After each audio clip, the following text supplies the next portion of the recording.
Hello everyone, स्वागत है आपका रेप्लिका वर्ल्ड में। आज हम पढ़ेंगे जेंडर बायस के बारे में, जो कि एक टॉपिक है from gender school and society unit 1। तो चलिए शुरू करते हैं। इस शब्द के बारे में ऐसा कोई व्यक्ति नहीं होगा जो नहीं जानता हो।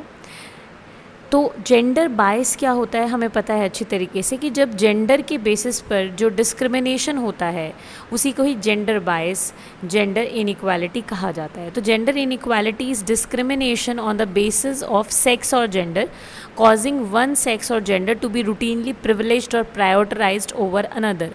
मतलब कि एक जेंडर के व्यक्तियों को ज़्यादा प्रिविलेज देना दूसरे जेंडर के व्यक्तियों के ऊपर, उसको कहते हैं जेंडर इनइक्वालिटी या जेंडर बायस। हमें पता ही है, ये बात तो जग ज़ाहिर है कि मेल और फीमेल्स में से मेल्स को ही ज़्यादा प्रायोरिटी दी जाती है, उनको ही सोसाइटी की तरफ से स्ट्रॉन्ग, इंडिपेंडेंट और डिज़र्विंग माना जाता है, हर चीज़ को लेके ज़्यादा कैपेबल माना जाता है। तो ये एक्सप्लॉयटेशन तो हमें पता ही है। अगर हम एक गर्ल हैं तो हमें पता है, अगर हम एक मेल हैं तो भी हमें पता है कि फीमेल्स के साथ ऐसा होता है। So girls are regularly subjected to violence, boycott and exploitation. कई बार अभी भी ऐसा बहुत जगह होता है कि फ़ीमेल फीटस को गर्भ में ही मार दिया जाता है, इसीलिए क्योंकि कई तो लोग चाहते हैं कि उनके यहाँ लड़का पैदा हो। कई बार लोगों को ऐसा लगता है कि अगर लड़की होगी तो बहुत ज़िम्मेदारी सर पर आ जाएगी, इसकी शादी करनी पड़ेगी, इतना खर्च करना पड़ेगा, इसकी प्रोटेक्शन करनी पड़ेगी, बहुत सारी चीज़ें होती हैं। तो इसीलिए भी लोग नहीं चाहते कि लड़का हो। कुछ लोगों की ऐसी सोच होती है कि लड़का ही जो है वो ही हमारा उद्धार कर सकता है, वो ही हमें बुढ़ापे में हमारा सहारा बन सकता है, लड़कियां तो दूसरे घर चली जाएंगी। तो इस तरीके की चीज़ें अभी भी सोसाइटी में हैं, और सिर्फ ऐसा नहीं, इंडियन सोसाइटी में ही है। औरतों को लेकर, लड़कियों को लेकर जो डिस्क्रिमिनेशन है, जो भेदभाव है, वो तो पूरी वर्ल्ड में ही आपको देखने को मिल जाएगा।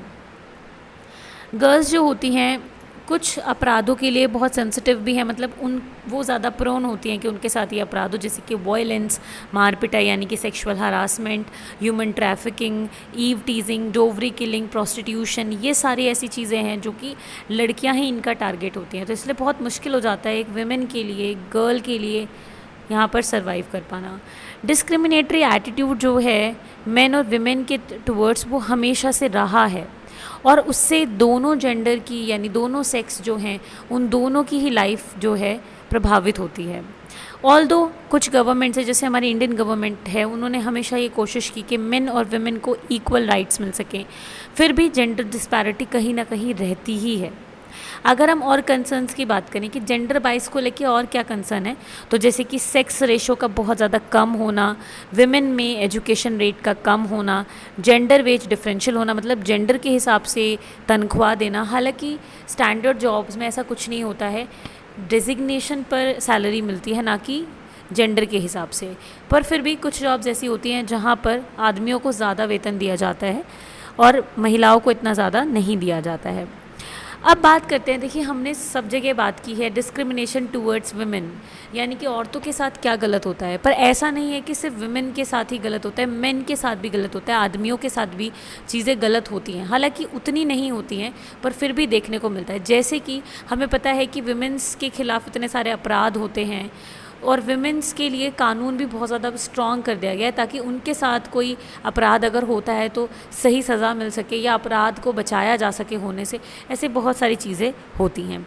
तो इस चक्कर में क्या होता है, कुछ लोग इस चीज़ का मिसयूज़ करते हैं, कुछ विमेन इसका मिसयूज़ करती हैं लोगों को परेशान करने के लिए, जैसे कि अपने इन लॉज को परेशान करने के लिए, या फिर अपने हस्बैंड को परेशान करने के लिए, या फिर किसी को भी परेशान करने के लिए। अगर किसी को भी परेशान करना है, किसी भी व्यक्ति को, तो उस पर एलिगेशन लगा दो, बस इतना ही होता है। और क्योंकि हमारे जो लॉ हैं वो कहीं ना कहीं झुके हुए हैं विमेन के टुवर्ड्स, क्योंकि उनके खिलाफ इतने सारे अपराध होते हैं, इसलिए उस जगह फिर जो आदमी हैं उनकी नहीं सुनी जाती, मेल्स की नहीं सुनी जाती है। तो जैसे हमें वैसे तो पता ही है कि सोशली विमेन जो है एक डिसएडवांटेज पर ही है, पर इंडियन लॉज बहुत ज़्यादा फेवर करते हैं विमेन को। इसी वजह से कि अगर किसी हस्बैंड के साथ कुछ होता है, किसी पुरुष के साथ कुछ होता है, तो पुरुष को सही ना मानकर हम पहले ही मान लेते हैं कि पुरुष गलत है और महिला सही है।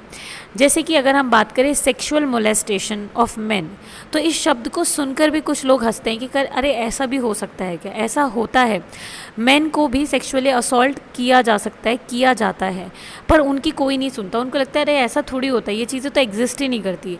इस तरीके से कोई रिकॉग्निशन ही नहीं है। रूल और लॉ बनना तो बहुत दूर की बात है, कोई लॉ ही क्या, कोई रिकॉग्निशन ही नहीं है कि ऐसा भी होता है। और फॉल्स एलिगेशन लगाना दहेज के लिए या फिर रेप के लिए फॉल्स एलिगेशन लगाना और किसी व्यक्ति की ज़िंदगी ख़राब कर देना, ऐसे केसेस भी देखने को मिलते हैं।